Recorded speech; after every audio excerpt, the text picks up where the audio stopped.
Let me get you on camera. Where you from? California.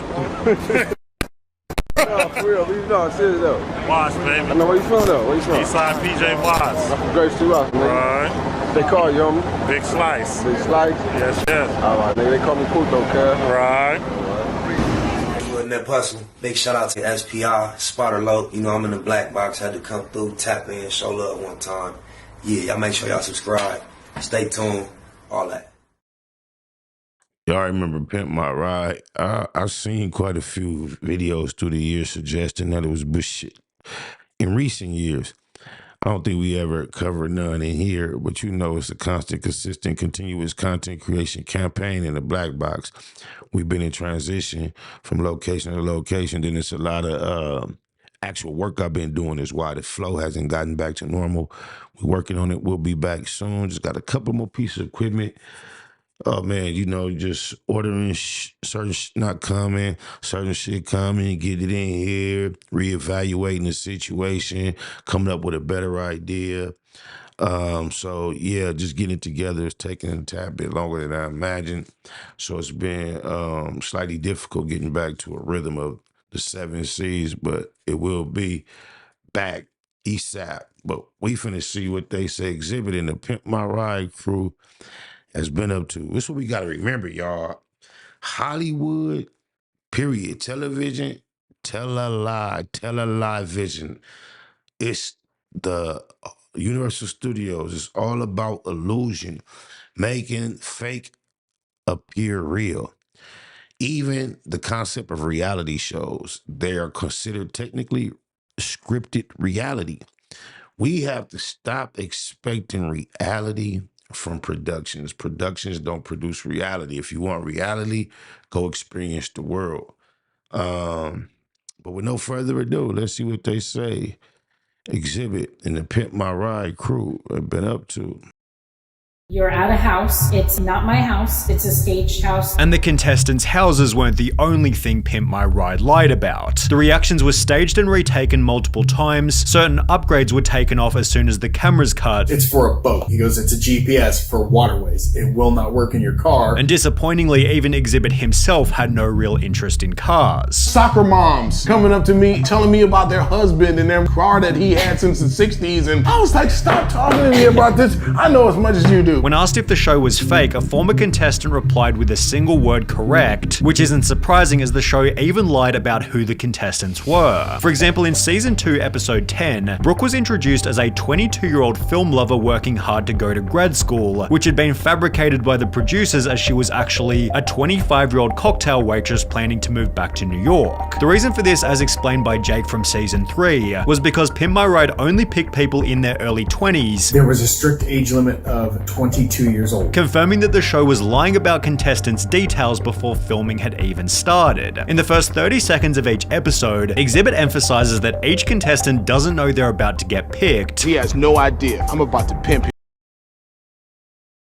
It's my thing. We react to these type of things as if they owe us some type of honesty or something.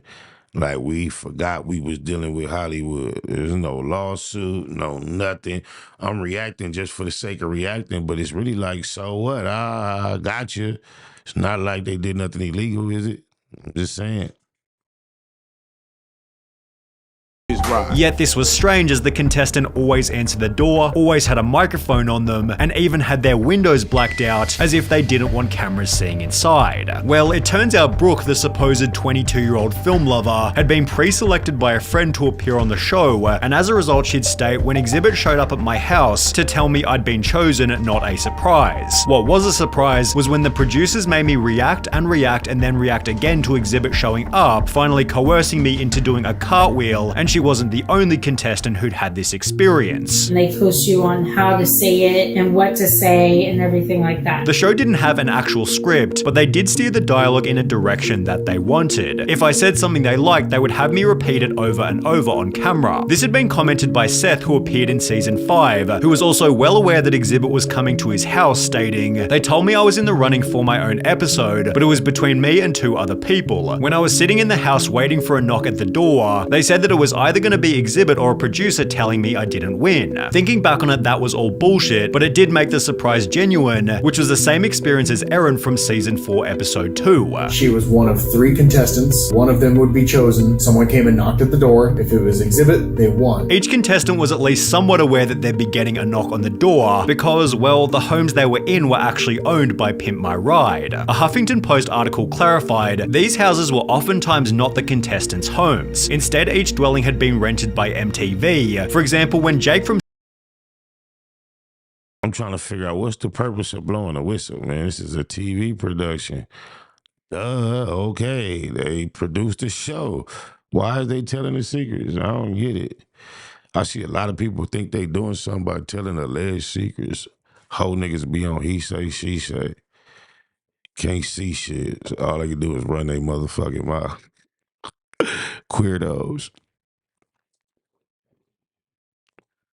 Season 3 was asked, did the film crew show up and stage the whole surprise as part of the episode? He'd respond by stating it wasn't my house. It was a place owned by one of the crew members. Similarly, Seth from season 5 stated, the house was rented from Craigslist because I lived in an apartment, and they need a house with a big open driveway for filming, which is certainly reasonable, although sometimes the house was part of the person's story. In season 2, for example, Eric's car had supposedly been beat up in the rough streets of Compton. In Compton, ain't no street lights in Compton. However, judging from a quick look at Google Maps, it seems the episode was filmed in a much nicer neighborhood. So if Eric's story was inconsistent and Brooke's story from earlier was downright fabricated, then who else's stories were exaggerated for the sake of the show? Well, it seems pretty much all of them. In season 3, Jake's Buick had been bought from his grandma who smoked, and as a result the show threw an extra few dozen cigarette butts in the car to make her just look like a totally disgusting person. On top of this, the show interviewed Jake's girlfriend toward the start of the episode, yet MTV apparently questioned me having a girlfriend and suggested I dump her because it was better for my desperate dude with a shit car image. A producer later responded by stating, why would we want a kid to break up with his girlfriend? How would that have helped the show? So while Jake's claim about his girlfriend was somewhat questionable, the cigarette story was confirmed. I don't believe they suggested that he actually break up. They were just saying, as far as for the purpose of the show, let's not mention her. That's all that was. Come on now. Just keep it a Google.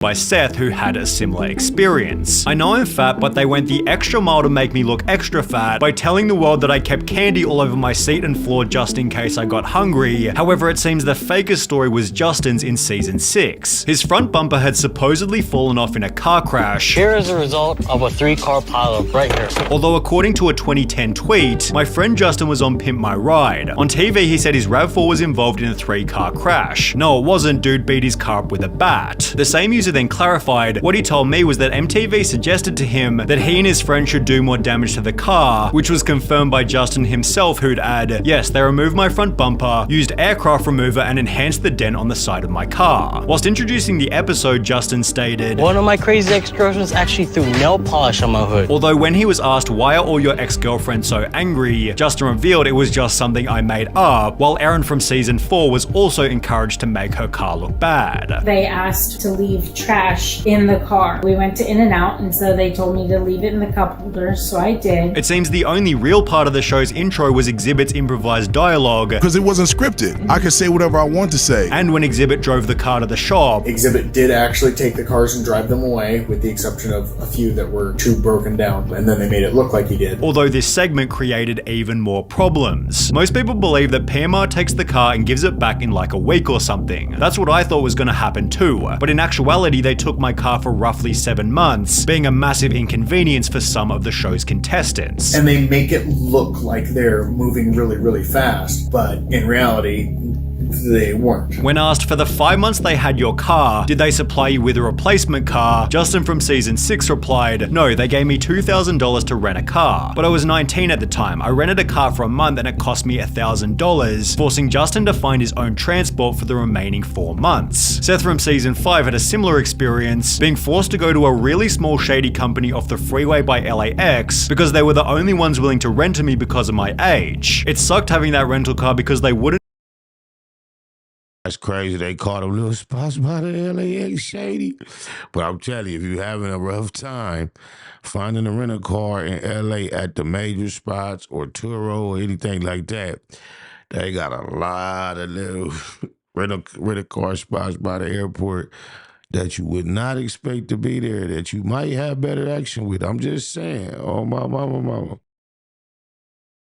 Take payments over the phone, so once a month I had to drive all the way from West Covina to LAX just for them to swipe my card. Although the rental situation was better for other contestants. They had my car for about 6 months, and that time I had the rental car for 6 months as well. With Jake from season 3 adding, they gave me a really nice Mitsubishi Lancer to drive for the time they had the Buick. In the meantime, the crew began to plan how the rides were going to be pimped, although according to a former production staffer, this was also somewhat staged. The boardroom scenes with the WCC crew took a long time to shoot. They often had to be fed line by line. Some of those guys never really got used to being on TV. Some of the lines in the shot probably seem rehearsed because producers would come up with them and feed them to the WCC guys, although excluding this, the mechanics were fairly innocent. The segment where they'd pimp the car was almost impossible to fake. They really did put shit in the vehicles and change everything out. But when contestants were shown what their new car looked like, Pimp My Ride employed even more staging. Finally came the day for the big reveal. They filmed my reaction to the car at least 10 times before I'd even seen it. And when I did, holy hell, poor Betsy looked like Barbie's dream car from hell. It was pimped to the nines and hideous. This had been written by Brooke, who gave a much different reaction during her episode. Beautiful, perfect color, exactly the color I want. While every other contestant also filmed their reveal multiple different times. We had to take a lot of takes over and over and over and over and over and over again. Justin stated they had to keep retaking my reaction. Seth stated I even had to do the reveal of the car like 3 times. However, Jake's reaction anecdote was the strangest of them all. His first real reaction to the car was just quiet amazement where he said this is good. They immediately yelled redo and then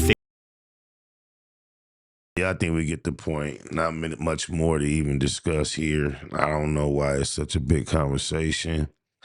I mean, I guess you could find it a little surprising, a little shocking, but yeah, nothing to see here. Guess what? It's a television show. It's produced. It's Hollywood. It's fake. Hey, I'm sitting here doing a reaction. The title of the reaction is The Man Who Exposed the Crips and Bloods and CIA Connection to Crack Cocaine. When I started it off, I said, man, they might mention 2 of my partners, Rick or Melvin. I'm about 5 minutes in and they just mentioned Rick Ross, man. What you got to say about the CIA and crack cocaine real quick? Just give me a couple seconds. It was some fucked up shit that the government was willing to sacrifice the black community to raise money for a war in Nicaragua. Like with that puzzle. Big shout out to SPI, Spotter Low. You know, I'm in the black box, had to come through, tap in, show love one time. Yeah, y'all make sure y'all subscribe. Stay tuned, all that.